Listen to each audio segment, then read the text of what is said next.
it was too cold to cry. When I woke up alone, I hit my last number, I walked to the road. Last dance with Mary Jane, one more time to kill the pain.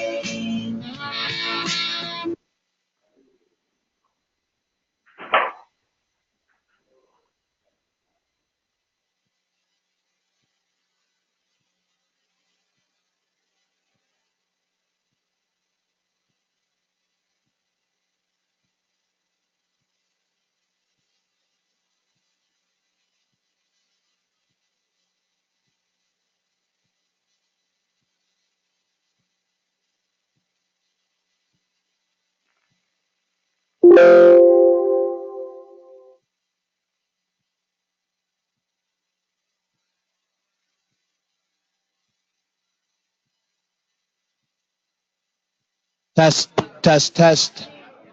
Test, test, test. About another 13 to 20 people that'll be online, so that's the mic. That's your click through right there. Perfect. This is the same one we have in our office. So Awesome. thank you. I appreciate it. And then so if you stay from that board to about over here, that's the sweet spot without it taking too much. Right in front of the camera there? I'm going to grab that from you and introduce you. Absolutely. I know you're legal counsel, but you're a deputy general counsel.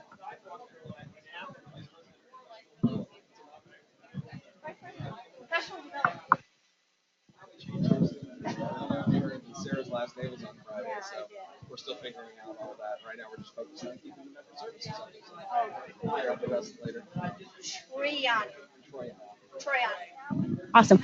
All right. Good morning, or good afternoon, I should say. It's after 12. I'd like to welcome you guys to our NVAR class. 1, 2, 3. Shh. Awesome. Thanks again for coming today. You know how I feel about compliance. For me, it's black or white, not a lot of gray. And today, Matt is going to help us with how do we stay within the lines of where we're supposed to be as far as compliance goes for advertising.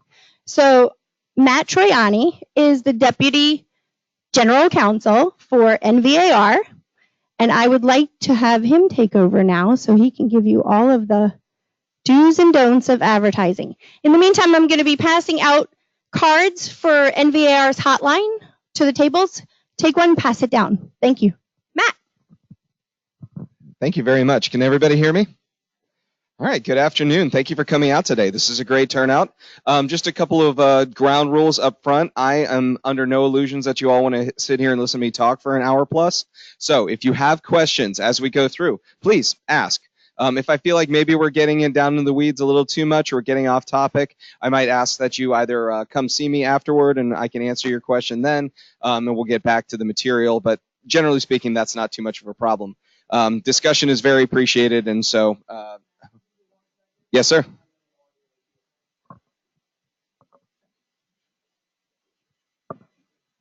Gives everybody time to get some food in here. I brought most of the ones that I have. This is an awesome turnout. So right now, the legal hotline cards are being handed out. That's also an excellent resource. If you have specific questions, please contact us. It's actually in the member dashboard. When you log into NVAR, there's a big button you can click says submit or ask a question on the legal hotline. We will get back to you within 2 business days, guaranteed. Generally speaking, if you submit the question during ordinary business hours, I will contact you that day. And if it's after hours, I'll get back to you the next business day.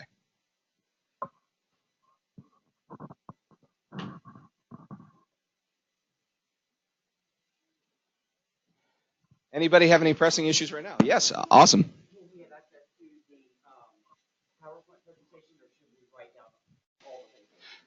I'll send this along so that you all have access to it.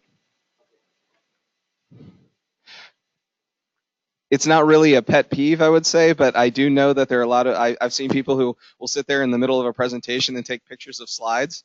I'd rather that you not do that and focus on what we're talking about, so I'm happy to share the slides. That's fine.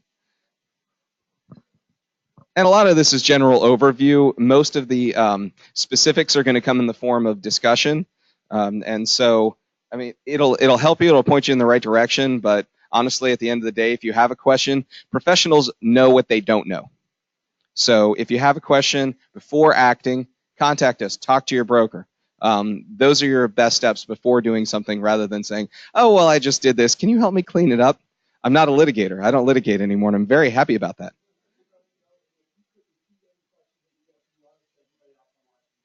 Absolutely. All right. Thank you, everyone. So let's get going. So today we're going to be focusing mostly on compliance, especially social media. Who here advertises on social media?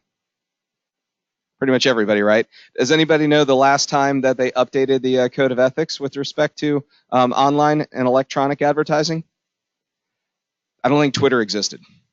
So when that happened. So honestly, rules, they take a little bit longer to catch up. So what we have to do is we analogize, we extrapolate from what the rules say to how current practices are until they get caught up. And by the time they get caught up, everybody will be on to something else. So this is called make work for lawyers and for educators. It's great. Okay. Pocket listings. Who's got pocket listings? Everybody here that, you can't have a pocket listing. What are the first two words out of a good lawyer's mouth when you ask them a question? It depends. Okay? So, are pocket listings illegal? It depends. What is the purpose for the pocket listing?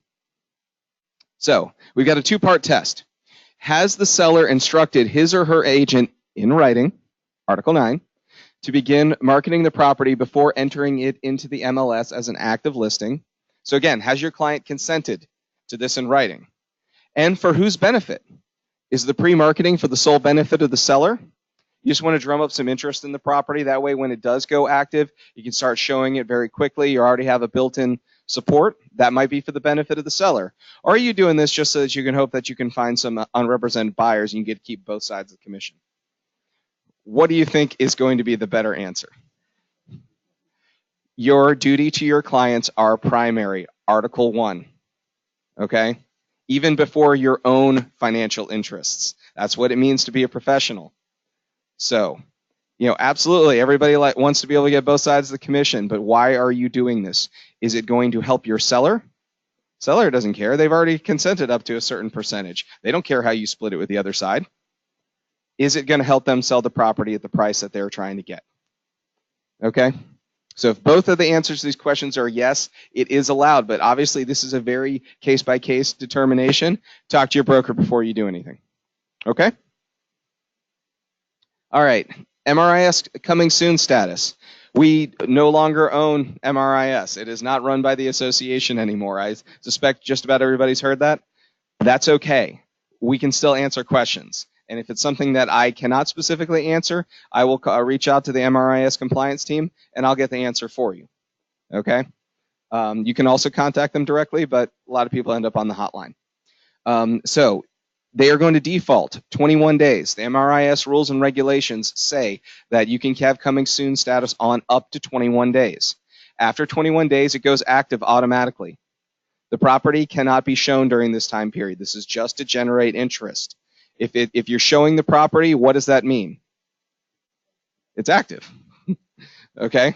That's not coming soon anymore. It's already come. So it's active. You need to make sure that the status reflects the correct status if you're showing the property. The advantage of this, though, as well, is that the days on market do not accrue. Okay? Once you go active, days on market starts to accrue, and you all know the consequences of that once it's been on a certain length of time.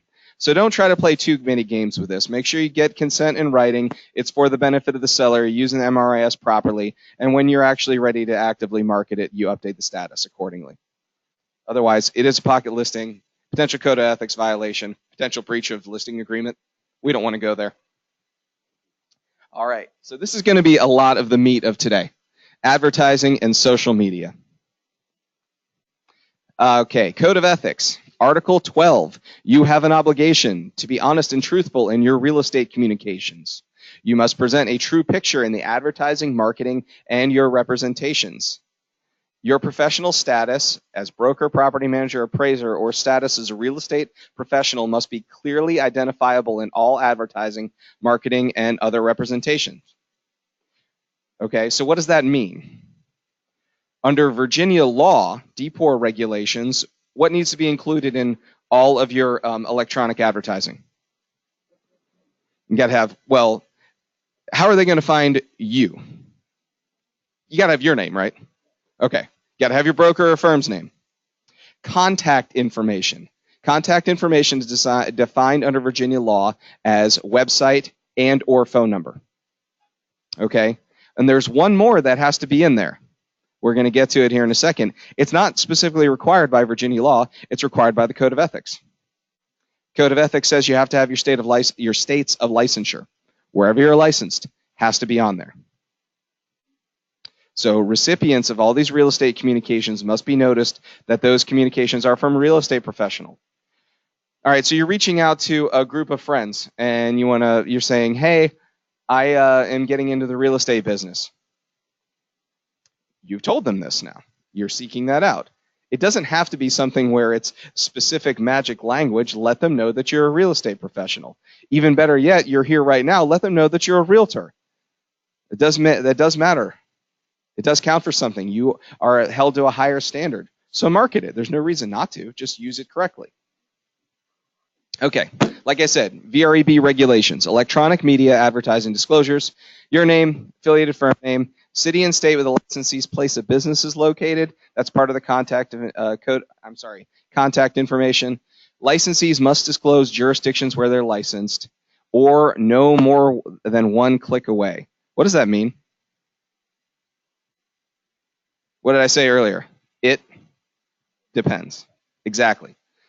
So the issue here is that, say that you've got a new listing and you throw it up on Twitter because you've got a bunch of followers. Now, are you going to use your valuable character space to include all of that information, or are you going to talk about some of the highlights of the property and then have a link to the listing or a link to your website with the listing on it? That's fine, but when you click on that link, the landing page for that better have all the required information. That's one click away.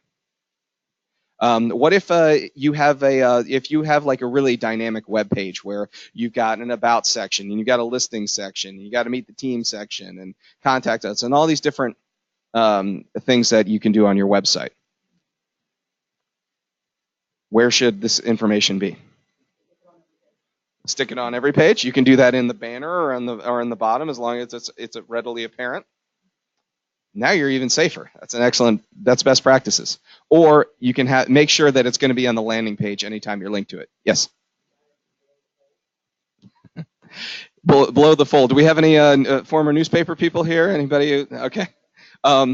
So again, the answer is it depends. How far do you have to scroll down? It depends on the device. Do you have it properly formatted for mobile access? I don't have clear question or answers to this because honestly, NAR still hasn't done it. When in doubt, include it as transparently and as close to the top of the page as possible, as frequently as possible, and it's going to be a safer practice. If you have a site where you're scrolling down, and you got to go maybe 4 or 5 scrolls, a grievance committee might think that maybe that's not readily apparent and not one click away. I can't tell you because this is your fellow members of the association, your fellow real estate professionals who are reviewing this and determining whether or not something constitutes a potential violation. So it goes to a hearing. So again, that's case-by-case basis. When in doubt, make it easier to access it. Take away all doubt and make sure that it's right there when you're one click away. Yes?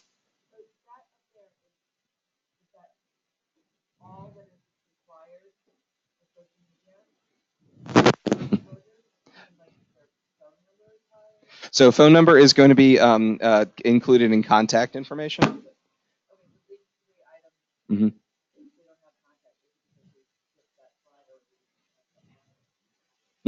We're getting there, I promise. But it does have to be included. Contact information has to be included. That means website and or phone number. But so it depends. Better practice is brokerages information. But if you include all of that information on your own personal web page, include your your broker's main line and include your cell phone if that's what you use, or your direct line, or whatever the case may be. It doesn't take up that much more space on a website. Just put them both there. Now you've covered all your bases. Okay? So it has to be reasonable and readily apparent. This is what I was just talking about with below the fold. Okay? And size. I mean, we could really overly lawyer this thing and, oh, it's there. You need a microscope to read it, but it's there. Now, that's not going to cut it, okay? Realtors shall not advertise nor permit any person employed by or affiliated with them to advertise. That's for those of you who are on teams or have marketing people who are non-licensees. You're responsible for their conduct, even if they are operating technically under your license. So you got to keep an eye on what they are doing in your name. Same thing for brokers with salespeople. How to advertise real estate services or listed property in any medium, print, radio, electronic, without disclosing the name of that realtor's firm in a reasonable and readily apparent manner. So, again, it depends. Fair, proper, or moderate under the circumstances. Now you see why they have so many lawyers working on all of this. You consider the circumstances, not the intent of the actor. Sure, I intended for you to be able to see it. I just didn't take into account the fact that not everybody else likes really, really light pink font. It's easy to see. It's the same thing on your signs.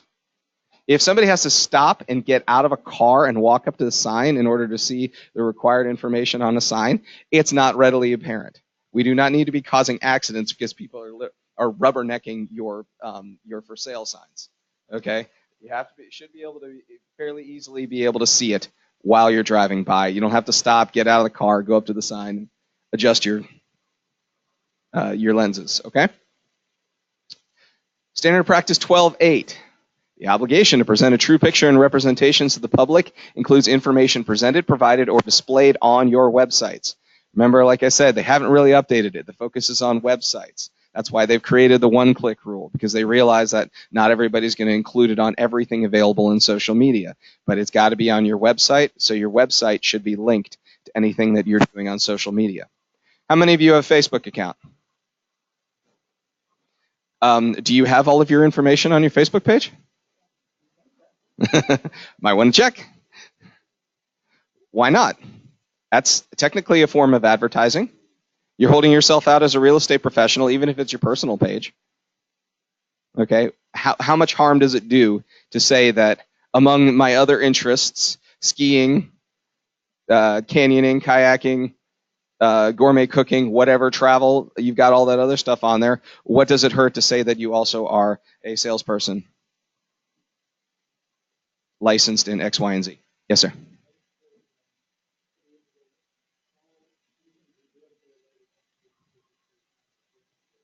That you have to talk to your brokers about. That's a personal. That can be a broker by broker decision. But D4 changes its position, and I can tell you that our position on this has evolved over time, especially with respect to the one-click rule. And so when you are a realtor, you are a professional. That means that you never take that hat off. If you're just hanging out and you think that it's like a happy hour with some friends and you hear somebody at the table over start talking about real estate and you want to ask them some questions and maybe develop a lead or develop a new client, you have an obligation to disclose fairly early in that conversation your status as a real estate licensee, preferably as a realtor. Okay? You never take that hat off, even when you think that you're in a social setting. Code of ethics always applies.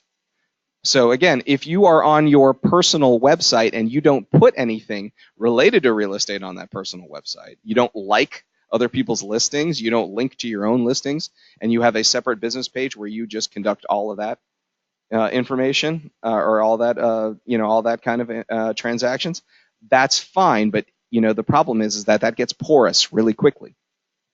Oh, I forgot I logged into the wrong one and now I liked a bunch of things.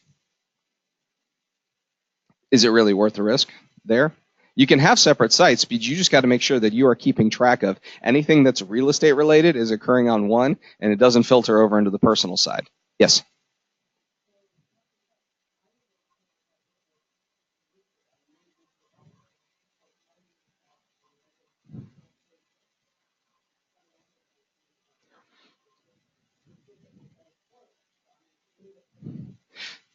If you are doing anything related to real estate on your personal Facebook page, you should have this required disclosures on there. You can. It may not necessarily be the best practice, but what we're recognizing now is that there have been some cases that are coming out where everybody thought that they were separating the two, and they had their professional and they had their personal one, but it starts crossing over. You start making friends on your personal who are also contacts on your professional, and you like something of theirs, and you don't have your information up there or a link to your website that has all the required disclosures on it, it could be potentially a violation of D4 regulations. Well, I'm the one saying it, so I certainly hope so. I can't make any guarantees for D4. I don't represent D4. They have their own process. I can tell you, though, that right now there is a great deal of scrutiny going on, especially with respect to social media and advertising. It's represented the vast majority of our increased caseload on the professional standards side of things in the last year. Our caseload went up over 40% year over year. Almost all of that was related to social media and advertising. So when in doubt, include it. It's not going to hurt you to include it. Yes.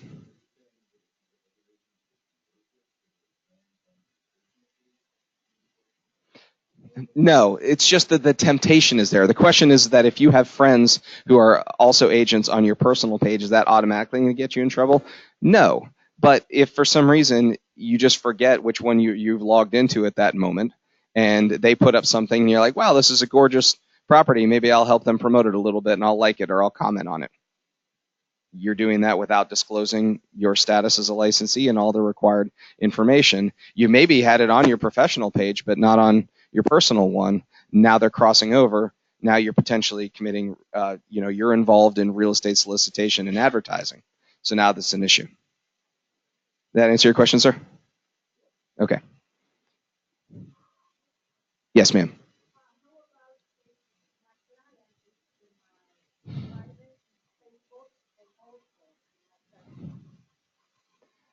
If you have two separate ones and there's any concern about overlap, it's really not, it's not that hard to just include your status on both pages, just to be on the safe side, just so that there's no question of crossover. Okay? Even if you want to conduct almost all of your business on one side, even if you just have it in your about section, you have your state of licensure and you have your profession and your firm. Now you're done. Yes.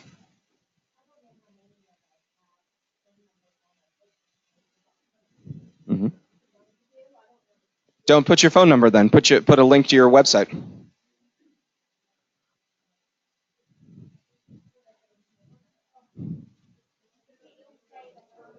They could just Google you. I mean, if they really wanted your contact information and you have your phone number on your webpage, they have your name now. They can just Google you.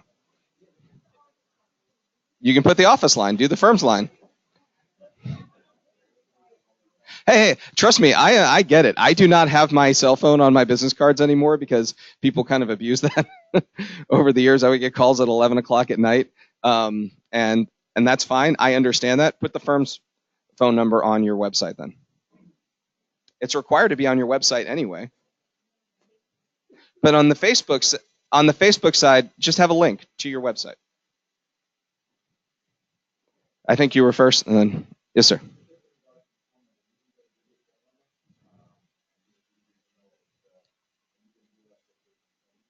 Mm-hmm. Mm-hmm.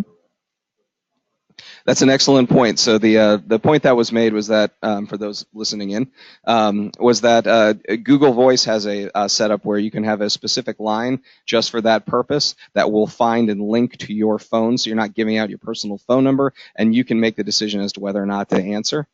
It's a pretty convenient service. I know a lot of members do that.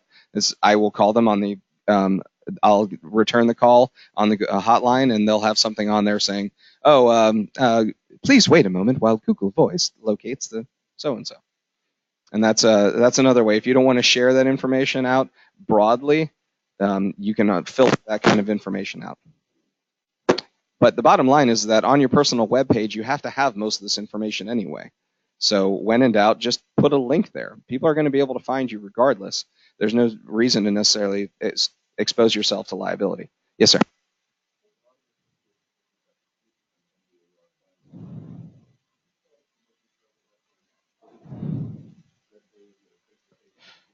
I mean, obviously, we're bound by confidentiality. To the extent that anybody wants to put up information online about the decision against them, that's not something that we're going to put out there. The biggest things that we are finding is that people are not putting up states of licensure, or that they are they're holding themselves out as brokerages when they are not. Team names. We're going to get to team names later. I would expect team names to be a big highlight, and team licensing are going to be a highlight down in Richmond this spring. Because if you have realty in your team name, something like that, that implies brokerage. So unless you have one of your team members has a broker's license and is licensed with DPOR accordingly, don't use realty. Realty or something related to that. That's really the big issue right now. Honestly, realty has been by and far the biggest one. I mean, you can say real estate is okay. I mean, you are in real estate. That doesn't necessarily imply that you are a broker. Brokerage. Some people have been calling themselves brokerage, and they're not. We get a lot of questions on the legal hotline. Frankly, we have over 12,000 members, and we don't have the manpower or resources to be able to police everybody. So we rely on our members filing complaints or at least giving warnings to others saying, hey, look, you need to be up there. States of licensure and misrepresentation of teams or misuse of realtor versus brokerage are the biggest ones that we're seeing right now. Or teams that advertise their team name and then don't include their firm name. That is a really big one. You call it the Matt and Matt team or whatever, and then I forget to mention that I'm with Keller Williams. Yes.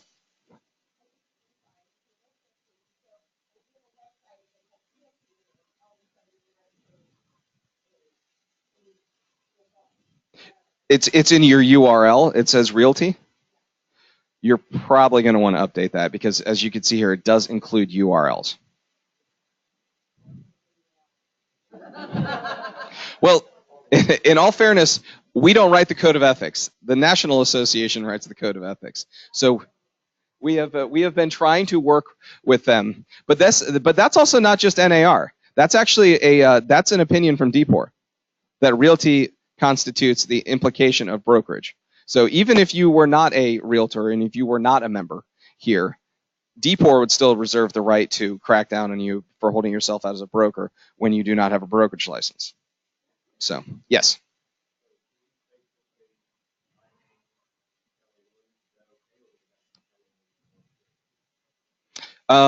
So it's the name of the firm. So if it's just Keller Williams, you can do that. You do want to have at least on your landing page, if you have a link to your website, it should say the city and state in which you are licensed or operating, where the office is located.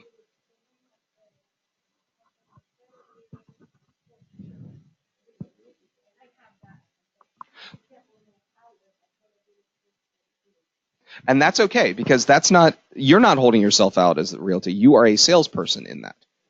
So you use the full firm's name. That's required. It's when you market yourself as I am Northern Virginia Realty.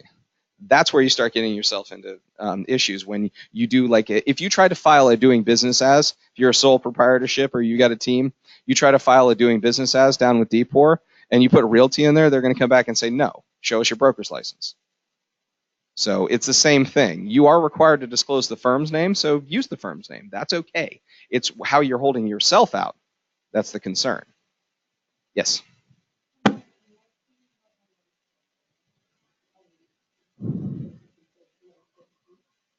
You can say real estate team, but you need to make it apparent that that person is not a licensee. You can give them a title like marketer or something like that, and then indicate where you are licensed. Mm-hmm. Mm-hmm. Make it clear that person, don't use the realtor mark for that person because they're not a realtor. and say like, sales rep or marketing, whatever their designation is. Just make it clear that they're not a real estate licensee. But it's okay to have a team. You have a team that you register. You have people working under you. You can't share commission with them if they're not non-licensees. That's not NVAR. That's DPOR. Virginia has determined that you cannot share commissions, so you cannot pay them on a by the closing basis. You have to pay them a salary or like a flat fee for the work that they do. If you start getting into saying that, oh, well, you're going to get, I'm going to give you a few $100s for every deal that closes or something like that, that gives the implication of commission sharing. That's an issue if the person does not have a real estate license. If you're on a team and you've got multiple licensees and you're sharing commissions, that's fine. Just not with non-licensed individuals. Okay?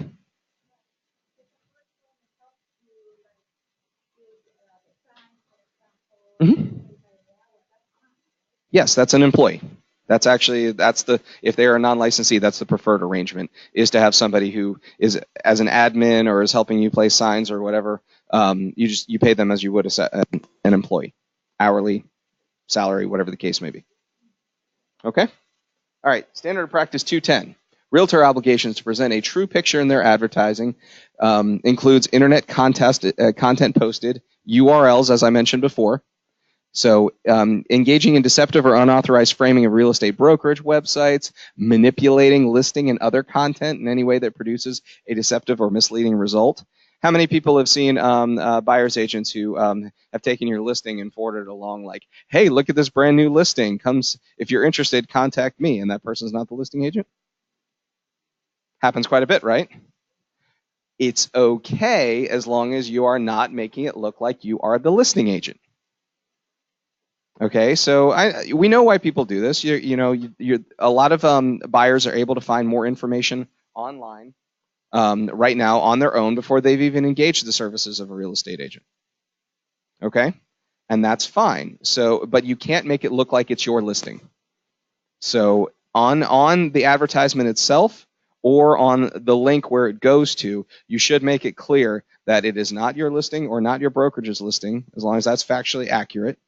And that you are merely doing this in order to identify potential buyers that you can take to show the house. Deceptively using meta tags, keywords, or other devices to direct, drive, or divert internet traffic. We've got some creative people out there. This one hasn't been as much of an issue. The biggest ones have been misleading and misappropriation of brokerages. Presenting content developed by others without either attribution or without permission. Really like this property. It shows really well. It's got some beautiful, amazing pictures. That listing agent must have spent a lot on somebody to order those photos and those videos. I would love to have that on my website. We think that's a good idea? Not without paying them. And also remember, too, frequently, this isn't the listing agent's home. This is the seller's home, right? What if there are pictures of the family members in the background? What if the picture shows an antique something that's worth a lot? Now you're putting that information out there, and you're potentially making, and without the seller's permission, now their likeness is being shared. They might be exposing themselves to risk. When they agree to put things up on the MLS, they do agree that it be distributed through the MLS, and if the brokerage signs up for it through the IDX feed. That's fine. They consent to that. But if you take that information and then present it as something that you've developed, you now have potentially violated the seller's privacy interest and the listing agent's work product. Violation of the Code of Ethics. Okay, 1212. Shall not use URLs or domain names that present less than a true picture. All right, I think we've covered most of that. So before we move on, anything else about social media? When in doubt, include the information. Make it readily accessible. This is not a ton of information to include. If you do have concerns about including, some of your direct contact information there, use the office's phone number. You're going to be fine. But you do need to make sure that whenever possible, if there's anything real estate related, you're disclosing your status. Yes. I'm sorry? you want to do a video of a vacant property? Is it your listing? So, I mean, you can do it, but it needs to be, well, you're taking the video of yourself. Okay, so technically speaking, you can snap pictures and stuff from outside a property without trespass. You can do it from the street. Anybody can see it, right? But are you doing it in a misleading way? So you could take a picture from the street, put it up there, but if you don't have a listing agreement in place and you're saying, hey, look at this house that's for sale, that's potentially misleading. You're holding yourself out as a listing agent, and that property might not actually be for sale. Now, on what basis would you have to be in a position to take the video of a vacant property? Do it during showing time? So unless that is something that has been that's been previously okayed in the listing, that would probably be still a problem, even if there wasn't any identifying information or anything like that. You do not have a contractual relationship with that seller. Okay, they have not given you permission to take any videos or anything of the interior of their property, even if it doesn't include possessions or pictures or anything like that. So that is potentially an issue. Okay.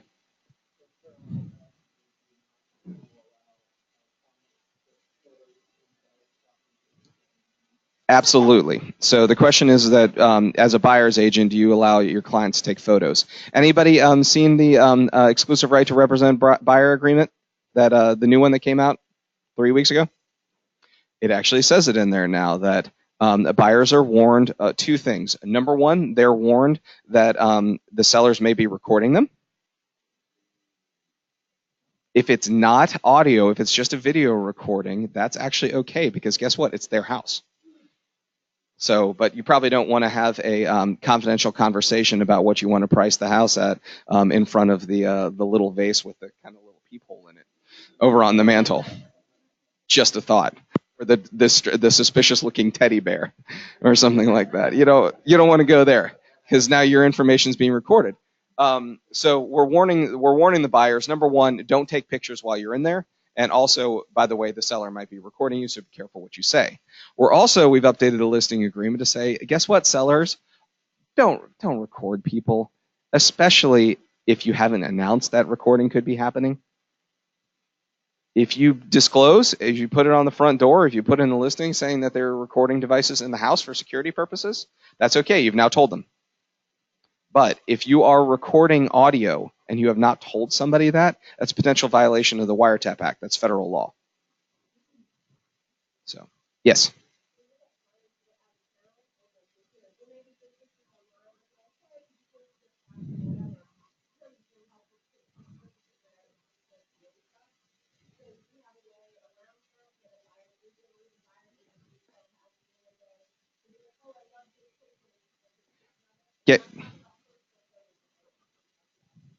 Get permission. Say, contact the listing agent, explain the situation. Say, hey, look, I'm trying to find a buyer for you. My clients are out of town. Can I take a picture of X, Y, and Z? And I promise not to do any personal information and only send it to my clients. Get it in writing. Send it in an email, and they respond back and they say, I've talked with my client. Sure, that's fine. Just make sure that it's not shared with anybody else. That's about as close as you're going to be able to get, short of hiring a lawyer to write a release and an agreement. But if you get it in writing, keep it in the file. That way, if they turn around, or what if the seller turns around and said, I never told my listing agent that was okay. They did it on their own. Well, you're not supposed to be contacting the seller directly. You contacted the listing agent. The listing agent said, the client said, it's okay. That's apparent authority. That's between the seller and the listing agent. You haven't done anything wrong there. Yes?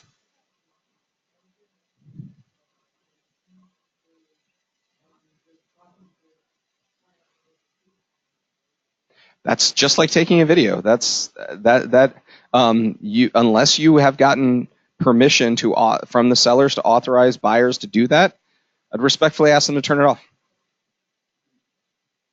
I know it is a big thing. We've got these portable computers in our pockets that have these amazing graphic and video technology and things like that.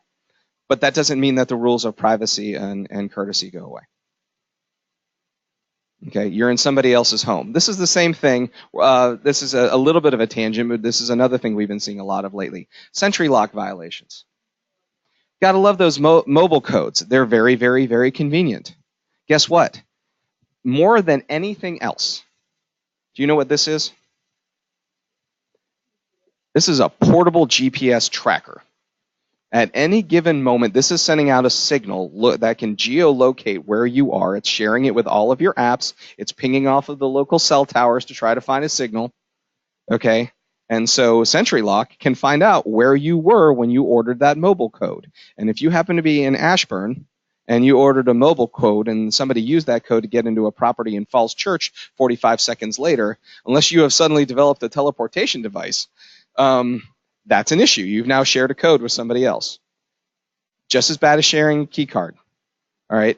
You all are in an incredibly powerful position. We don't always necessarily think about it, but by virtue of you having a real estate license, you are one of the few members of the public that has the ability to enter into other people's homes. If anybody else was doing that, what is it? It's trespasses, breaking and entering. Okay? And if you are helping somebody else do that under terms that are contrary to what the authorized showing instructions are, guess what? You're now an accessory to trespass. Just as bad under Virginia law. So that's just something to remember. You know, I know that you want to get in the property. I know your clients want to get in the property, and you can't be everywhere at once. And that's fine. But you need to understand and set the expectation level with your clients that if they're in a place, unless you've gotten permission from the seller, you have to be there too. Okay? I mentioned teams. So teams are going to be an ongoing issue. So teams are fine. Okay, we got the team leader. We've got managers and agents. This is a particularly well-developed and formulated team, but you notice they're not all agents. They're not all licensees. That's okay. There has to be at least one licensee on there, and that licensee is supervising all of the other non-licensees that they work with. They can only share commissions with other licensees, and they have to pay either a salary or some kind of set hourly wage or something like that to the non-licensees. So this is the proposed legislation, and it's actually going to be heard here in the next few weeks. So we'll update everybody if and when it passes. But it has actually been put together. I read it this morning. So they want to define what constitutes a team. 2 or more persons representing themselves as a team. No more exemptions for husband and wife and or family. You both have licenses. You're going to hold yourself out as licensees. Okay? Using a collective name. So I myself am Matt Troiani. If I form a team, it's the Matt Troiani team. Even if it's myself and I have a bunch of people working for me, I can do that. That's okay, but I have to identify it as a team. It has a salesperson business entity license. There's a form that you file with DPOR. Okay, it's the same as kind of like the doing business as, but you have to register it with DPOR because they're actually going to create a separate license for tracking purposes. And all owners of the team have to be licensed. All owners of the team, not all employees. So if you set it up as like an LLC, all of the members have to be licensees. You can have an office manager, but that office manager cannot have an ownership interest in the company. Why? Where's the company's revenue coming from? Commissions. And so if you're distributing the income to all of the members, that's how they get paid. Now you're sharing commissions. So all the owners have to be licensees. Everybody else has to be on salary. They don't necessarily have to be active. Say you've got somebody who is your office manager or something, or somebody who prefers to do office-related tasks, and they have an inactive license. Okay? They still have a license, so they can have an ownership interest in there. They don't necessarily have to be practicing. That's okay, but as soon as they start providing real estate-related services, guidance, counseling, and things like that, they better reactivate their license. Okay. Brokerage agreements with a team will have to include the name of the broker. So if you're thinking about forming a team and you're going to register the team with DPOR, which is going to be required, you need to go talk to your broker because your independent contractor agreement is going to have to be updated in order to reflect that the brokerage also has to have knowledge that all of this is going on. the brokers are also going to have to sign the business entity license to say that they're supervising. A lot of this is because in certain, in some brokerages, you've got teams that are almost as large, or do a significant amount of volume as the brokerage itself, but there's a perception that they're not being supervised or regulated by the broker because they're so large. Okay, so that's trying to address that issue. Written disclosures in the event that both sides are represented by the same team. People are on the same team. I'll get to you just one second. People are on the same team, and you got the team lead is doing the listing, and you've got one of the agents on the buyer side. What if you don't advertise yourself as a team, or what if they just got to know the person on an individual basis? Do you think that that is a disclosure issue? It's a concern, right? I mean, technically speaking, the clients have a right to know whether or not you all get together for drinks at the end of the day and talk shop about a transaction where they're working on both sides. It's very similar. They're not going to outright call it designated agency, but it's very similar. They want to know whether or not there is a common interest there and potential sharing of fees. That doesn't waive your duties of loyalty, fiduciary responsibility, confidentiality, or anything like that, but the clients should have a right to know as to what your relationship with the listing agent is. So even if you've done designated agency because both sides are working under one broker, you should still also know whether or not both sides are on the same team. Okay, yes, sir.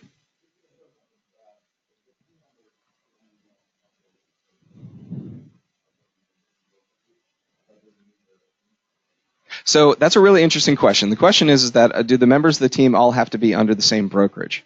And I'm going to go back to the old canard. It depends. You got to talk to your broker. Technically speaking, there is nothing illegal about even hanging your license with multiple brokerages at the same time. That's actually allowed under law. Most brokers aren't going to go for it because, okay, who's liable? How are you going to track which commissions are going to where and which are being represented under what brokerage? It's a liability nightmare. So it's not the best idea, and most brokers are not going to go for it, but it's technically not illegal. So again, part of the reason why we're also having teams have to be registered and have the broker involved is that the broker knows who's on that team. Because technically speaking, they're ultimately responsible for supervision of the entire team. So if you're forming a team with another brokerage, your broker might have something to say about that. Does that make sense? Okay. I think there was a question back here.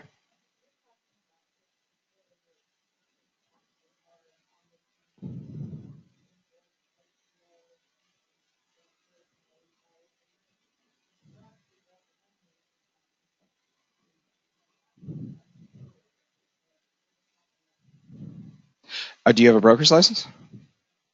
And how's the brokerage agreement being written? Is it being written in the name of the team as the agent, or is it in your individual license? So if you're writing it in your individual licenses, that's designated.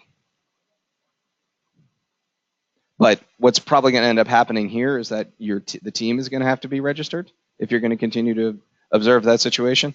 And so therefore there will have to be disclosure that the team is working on both sides of the transaction, but it's still technically designated agency. Unless one of you is a broker. Okay? Yes.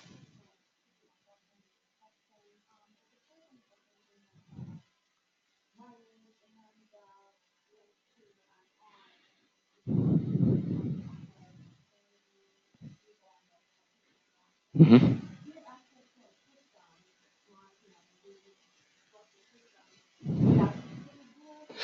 You're getting much closer to dual agency in that case. That's why I asked how the brokerage agreement was being written, because if it's in the team name, that you're getting a lot closer to dual agency because you're essentially operating under one license, one entity. So I'm sorry if that wasn't clear earlier.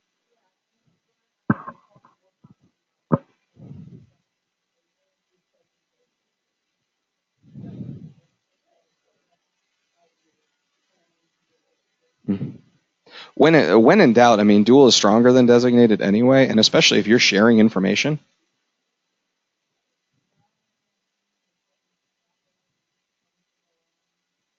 Just keep in mind that duties of confidentiality and loyalty still exist. So you've got to the extent possible, it would probably be a good idea to put some policies and procedures in place to kind of create where you're working on both sides of the transaction is to either limit each other's access, or I know I'm Italian, I talk with my hands, but it's so putting some kind of wall or barrier in place, or at least policies and procedures that when we're working on both sides, we should not be accessing each other's files on the same transaction. That's a good idea to have in place. I'll come to you in just one second, sir. There was a question over here.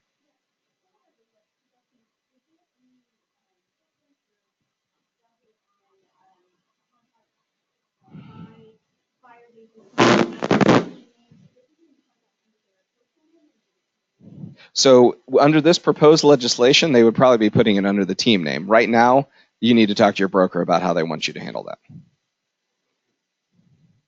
But under this legislation, all teams are going to have to register. If it passes, all teams are going to have to register as their own separate business entity, and that would typically be the way that you're writing the agreements. Yes, sir.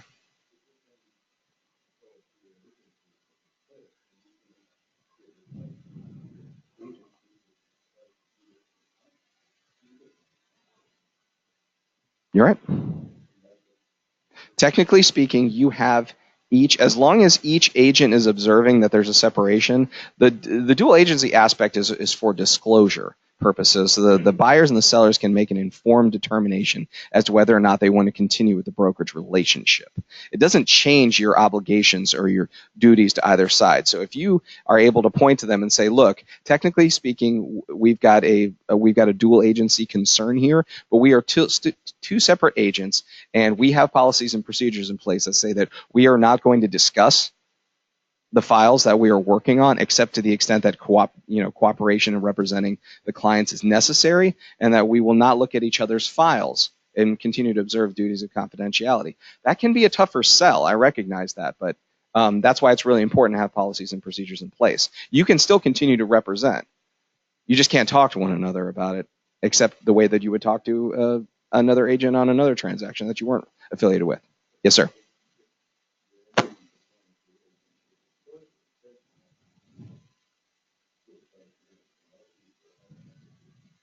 Exactly. I mean, that's the purpose of the disclosure. Technically speaking, you still, as long as you are, as an individual member, are still representing one of the clients, you've given them the opportunity to walk away if they feel uncomfortable with the situation. But if they decide to persist, as long as you are not sharing information with the other side, and you're comfortable with the fact that this is a potentially adversarial relationship with an agent who's on your team, that's okay. But that gets down to a comfort level, that gets down to a professionalism level, that gets down to having the right procedures in place. The purpose of the disclosure is not to say that there is no situations ever. Now, usually when it's one agent representing both sides, you're essentially a go-between. Now we have two agents who are part of one team necessitating dual disclosure.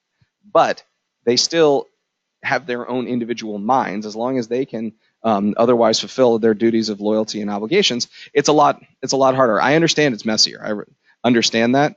But technically speaking, if the clients decide to persist, there's nothing to stop one agent on a team advising their client accordingly, and the other agent on the same team advising their client accordingly, so long as they're not colluding and saying, all right, here's the problem, let's work it out behind the scenes, and then we'll go and advise our clients accordingly. Yes?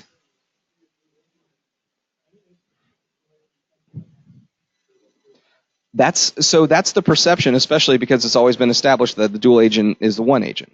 So they have a duty of loyalty and confidentiality to both sides, so they essentially can't advise either side without potentially prejudicing or assisting the other side. We have two people here. The dual agency disclosure itself does not actually say that dual agents are worthless and cannot do anything. That's not what it says. That's the implication. That they can't advise one side or the other. That's kind of the perception there, but it doesn't mean that in actuality that's the case. So if you have two separate agents, they can keep their own mind about things. They still have to disclose. We got to think of it as two separate things. Disclosure, so that the clients can make an informed decision, and then what you can actually do in practice if they decide to proceed. And in this case, you can still be more than just a go-between, as long as you're not colluding with the other member of your team. Each of you has your own mind, you have your own files, you have your own experience. As long as you are observing all your other competencies and duties, you can still advise at that point. The dual agency does not say that representation period stops the second you enter into dual agency. I understand that's the implication and that's the concern, but it's going to be a little bit different here when it's two members on the same team. Does that make sense? Okay. All right. I threw RESPA in here just because it's an ongoing issue, and believe it or not, it does relate to marketing and branding. So, Real Estate Settlement Procedures Act. Virginia also has its own accompanying statute that's very similar. It's called RESA. Addresses abusive practices such as referral fees between settlement service providers that results in increased cost to home buyers. Section 8 prohibits kickbacks, fee splitting, and referrals for business. And it depends. So, when is paying a referral fee okay? If it's payment for a fee for services actually performed. Imagine that.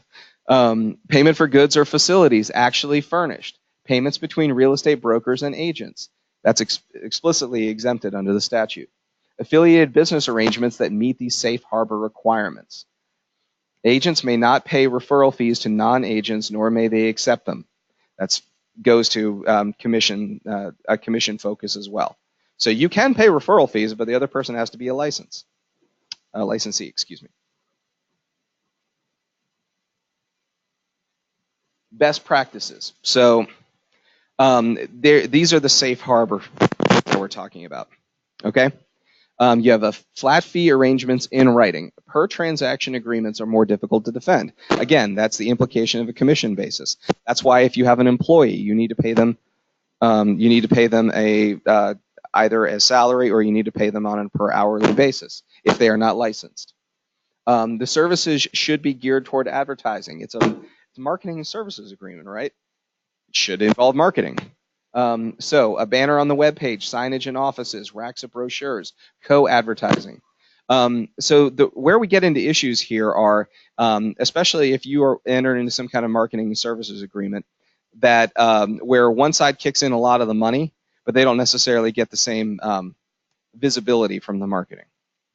That seems to implicate that maybe that's a kickback by another name. So for instance, you have a marketing services agreement in place, and one side contributes 50% of the funding towards this marketing. How much visibility should they get in the marketing? So if you've got just a flyer and they paid 50%, how much real estate should they take up on the flyer? About 50%. If they paid for 50 or let's say 80%, they paid for it and they just got they've just got a corner in the bottom, that gives the perception of a kickback by another name. Okay, and with political changes, it is possible that the CFPB is going to dial back some of their enforcement efforts. Just these things change administration, but they still are out there. They keep the lights on by the fines that they collect. So they have an incentive in order to go after folks. So they have been. Yes, sir. Okay.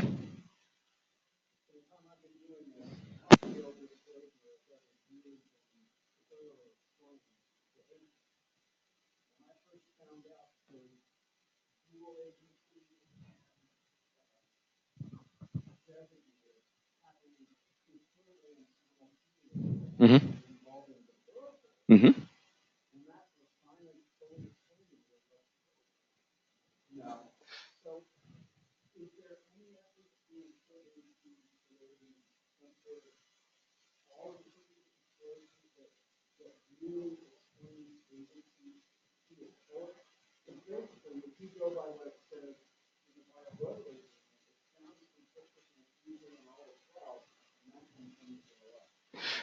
Do you want us to make it scarier? I could take it up with the Standard Forms Committee. We do have the separate. Your point's well taken. We do have the separate agency disclosures. We have designated agency and we have dual agency disclosures. And mm-hmm.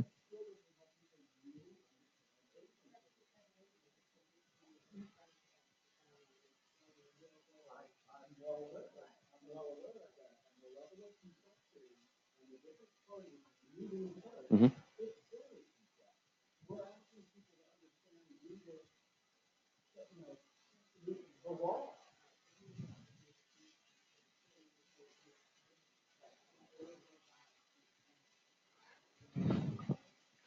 Right now, excuse me, just one moment, folks. Right now, the people who are following along online probably are not picking up any of this, and they probably just are watching me stand there looking blankly at you. If we could, maybe we could sidebar this and discuss it afterward. I think it's a very discussing the manner of disclosures, and we're always taking feedback on improving the form. So, I'm happy to discuss that with you.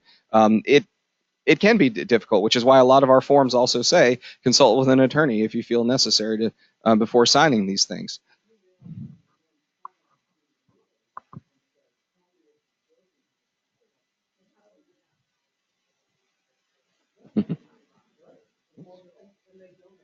Okay, well, we'll circle back. I'm happy to talk to you afterward. I just want to make sure that we're including everybody here. And again, there is a concern as to whether or not these things are being accurately and adequately explained, and whether or not people truly understand them. One of the balancing acts, and this is just something that's just a matter of reality. This isn't an excuse. Our forms have to be flexible enough to be useful, but also clear enough to be enforceable. And that's really, that is a bit of a balancing act. I'm not sure that we could craft a form that is going to be perfect for every single scenario that's imaginable, because dual and designated agency can come in a lot of different forms depending on the scenario. And so, they are designed to be broad enough to be useful in a variety of situations, but they're not always going to be perfect. And so on a case-by-case basis, if you have questions or issues, please contact the legal hotline. You can contact an attorney, and they can adjust them to reflect the reality.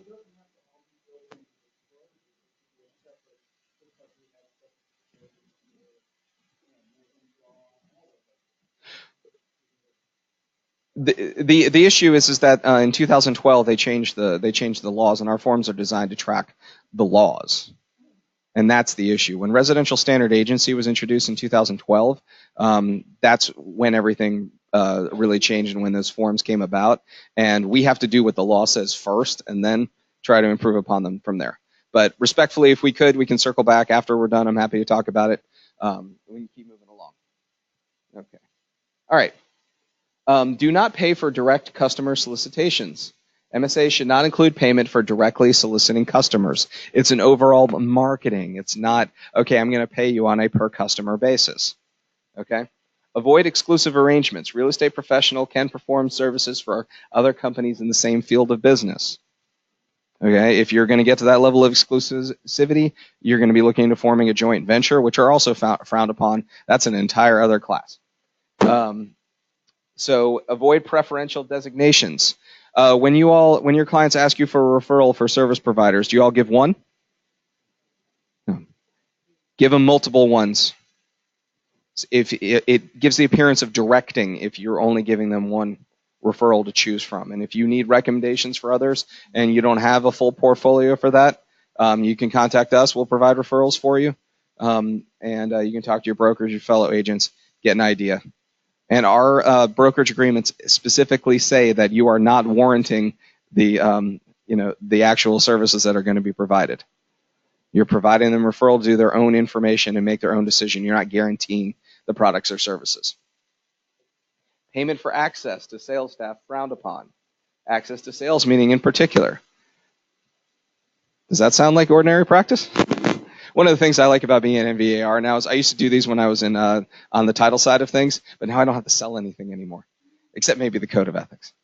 So it's difficult to value access. So again, these things get audited. So if somebody goes in and audits it and they're like, well, what do you gain by having access to these kinds of things? Now it just looks like there's steering or recommendations that may not be related to quality of services or an arm's length transaction. So these are all kinds of red flags. Okay.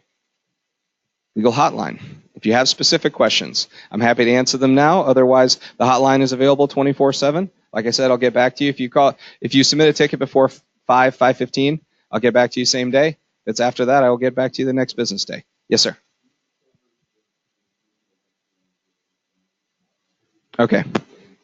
So the sign needs to have your name, firm's contact, and phone number. That's required. That's what has to be on the sign.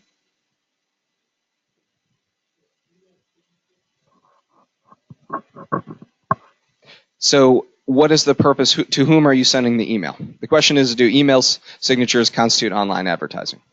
Are you using it? Did you get like a list of like emails and you're reaching out to people for the first time? On a day-to-day basis, that's not an advertisement or a solicitation. The presumption is you've already either entered into some kind of business agreement or introductions have been made with this person, and so they are aware of it. It doesn't hurt to have it. You can have all the required information in your email signature. I'm sorry about this, guys. But it's if you're communicating by email with somebody, chances are you're past the solicitation phase. That's what we're concerned with, is that you're throwing information out there without letting anybody know your role in it. Usually once you're emailing them, you have some kind of relationship with them, and hopefully you've already given the requisite disclosures. But again, it doesn't hurt to have it. Yes?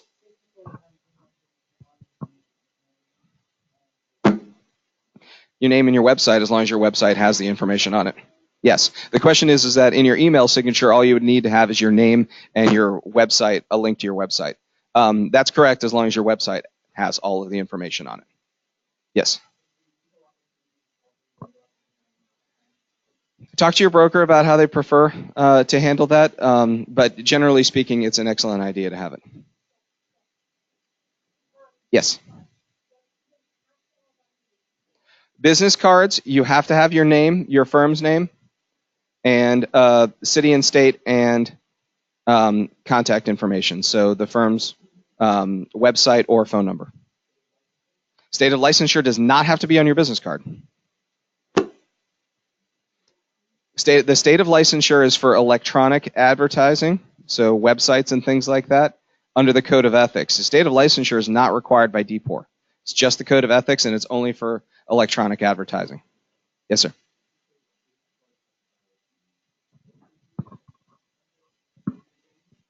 Either a website, you can have your phone number on it, but it should have the brokerage's contact number as well.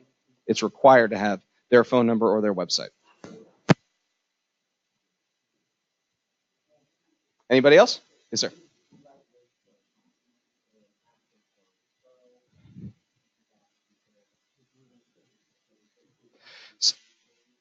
So you're writing a note, just like I would appreciate your referrals, or thank you. So are you giving them money for it? So the question is writing thank you notes and requesting referrals from your clients. That's fine. That's first of all, are your clients a service provider? Unless they also happen to be a title agent or a lender or a home inspector or something like that, chances are they are not a service provider. So they're not going to come under. They're not going to fall under the jurisdiction of RESPA because RESPA only covers people inside the industry. That's the concern. You want to have an appreciation party for your clients? You can do that. Okay, people do that all the time. Now you can't make it contingent. Say, okay, I'm going to give you a $50 gift card for every referral that you provide to me that closes, because now that looks like commission sharing with a non-licensee. But if you say that you give non-service providers, again, let's be very clear about this. We're talking about consumers, former clients, not people in the industry in some way, shape, or form. You want to give them a bottle of wine at closing. You want to give them a $10 gift card or something like that for a referral. That's okay, but it cannot be contingent upon the transaction closing. It's just for an introduction. Okay. And it can't be because you don't want to share commissions, and it can't be something where it's deliberately a quid pro quo. But gifts to clients are allowed. Otherwise, I would have had to have turned a blind eye to every settlement I've done for the last 5 or 6 years. Yes.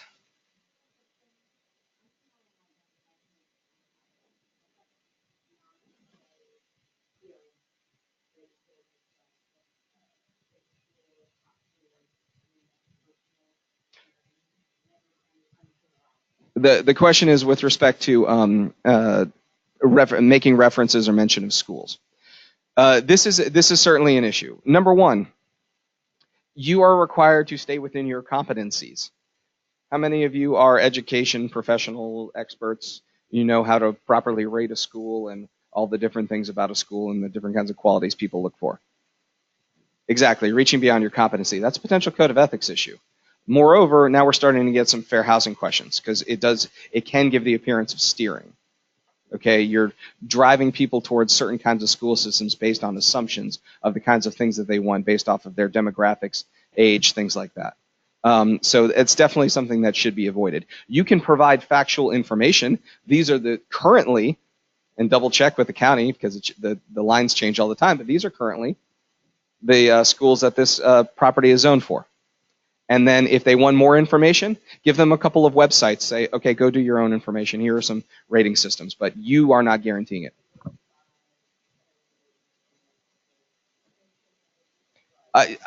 It's safer to, instead of saying that it's number 3 on, or it's an 8 on gradeschools.com, just say you can go and look at it on gradeschools.com and let them make their own determination. Because also what happens if that information, what if Grade Schools updated their rankings and you didn't know about it? Now you're potentially providing misleading and inaccurate information. So it's better just to derive them to the resource rather than get too specific. Yes? Hmm? The question is that who's initiating the information? So your client is telling you, I specifically want to be in this school district. Now you're just listening to your client. Now, you can also have conversations with them about other properties outside, but they specifically said, I've done my research, this is where I want to be. That's okay. The client is driving it. It's an excellent question. Mm-hmm. And you make no guarantees as to those kinds of things. This is the information that it says now. Moreover, you all are protected by statute. If you are relying on information that's provided by a licensed contractor in their field of competency or from a governmental authority, you are allowed to rely on that information. So even if it later turns out to be inaccurate, so you say, this is the information that was pulled from the county website, this is where it is right now, it later changes, you relied on what the government said. You're protected. Yes?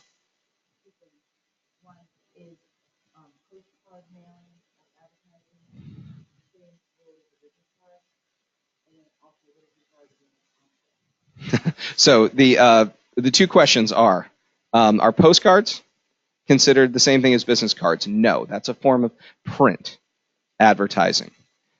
I know it's a little bit different, but there's actually a specific definition of a business card in D4 regs. So in print advertising, you have to have your name, your firm name, city and state in which the brokerage is located, and the brokerage's contact information. That's a little bit more than on the business card. Just a little bit, not much. When in doubt, include all the information. Number 2, what has to be on the envelope? This is where we start getting into some federal laws.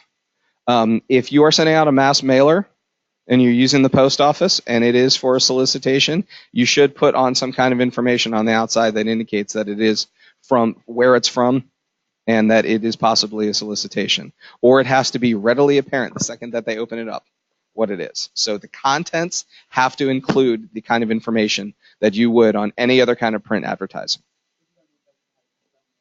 You do not have to have the phone number on the outside of the envelope or anything like that. Preferably your name, the brokerage's name, and whatever address you're using. There was a question in the back.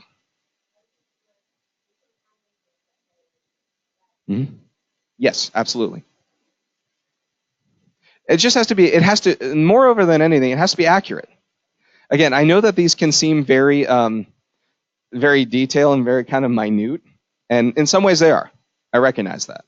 But at the end of the day, some of these things are relatively easy to do, and your brokers are able to provide you with the information and resources to properly send out like mailers and things like that. So I realize, especially in larger brokerages, it's kind of hard to make sure that everything that's going out is exactly in compliance. But you aid that process by going to your supervisors and saying, "Look, I'm not sure. Can you double check this?"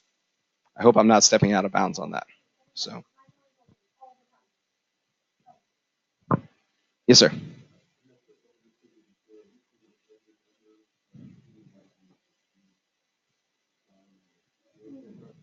Not right now. Potentially, this is pending legislation that is being put forward for consideration, and it has The legislature this year is going to be different than anything you've seen. There's a lot of new members in there, and so a lot of this is just feeling out. So we can't make any guarantees, but there does seem to be at least some support for this initiative to at least better define and license and regulate teams. I'm sorry? Typically speaking, if it passes, it would go into effect probably in July. Usually things that are passed in the spring would go into effect mid-year. I have a question over here, and then I'll come to you.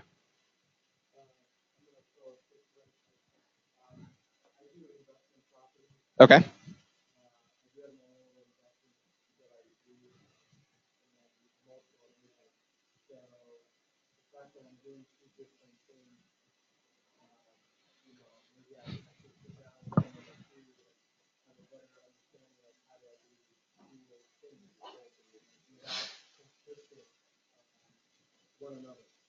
So we have the question is with respect to also having investment side of things.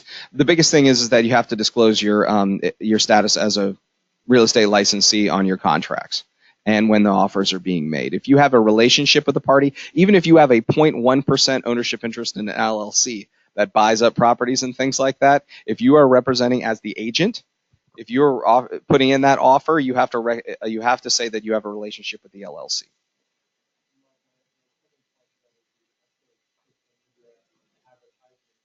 Mm-hmm.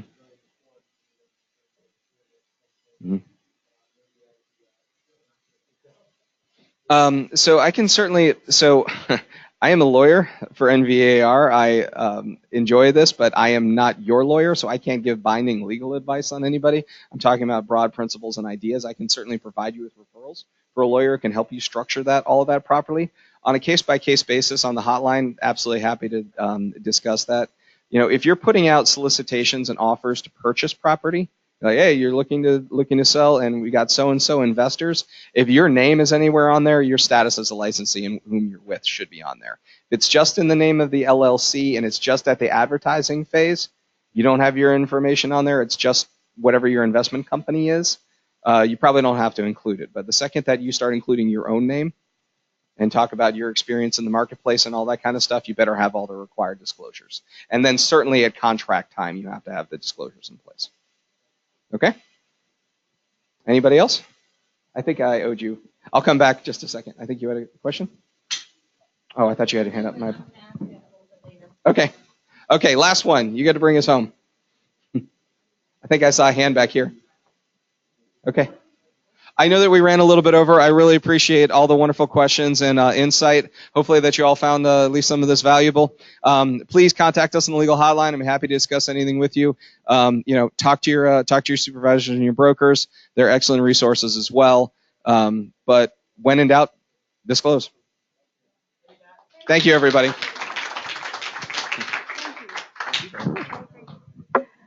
2:00. There's a party going on right here. No, there is. No, really, there is a party. So I will meet you guys at, yes, there is. Yep. There's lots of fun stuff at 2:00. So I will see you back here in 40 minutes.